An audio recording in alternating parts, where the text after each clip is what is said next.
அவனுடைய அனுமதி வேணும். அவன் அருளாலே அவன் தாள் வணங்கி, அதெல்லாம் தாண்டி அவனுக்கு திருப்பணி செய்யணும்னா என்ன வேணும்? அவனுடைய பார்வை உனக்கு வேணும். வந்து கேட்பாங்க திருப்பணிக்கு, குழப்பத்தை பையன் வந்துட்டான் பாருங்க, பேக்க தூக்கிட்டு திருப்பணியா அப்படின்னு பொண்டாட்டி உள்ள சொல்லிட்டு போவோம்.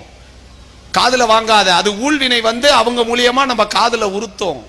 ஏன்னா நீ திருப்பணிக்கு பணம் கொடுத்துட்டீன்னா உன் பாவம் அறுபட்டு போயிடும். இது சத்தியம். எப்படி இந்து தர்மத்துல ஒன்னே ஒண்ணுலதான் பாவம் அறுபடுகிறது, அது திருப்பணி என்கின்ற செயலில். அதனாலதான் பல செல்வந்தர்கள் வெளிநாட்டுக்கு போறான், கோடி கோடியா அள்ளி கொடுக்கறான், போய் தமிழ்நாட்டை சிவாலயத்தை கட்டு. அவன் பைத்தியமா?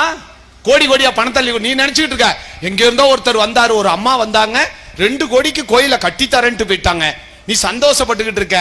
அந்த அம்மா உனக்கு கிடைக்கிற பாக்கியத்தை லாரி வச்சு அள்ளிட்டு போகுது. ஓ சந்ததி இந்த பூமியில வாழக்கூடிய அரிய வாய்ப்பை இறைவன் தந்த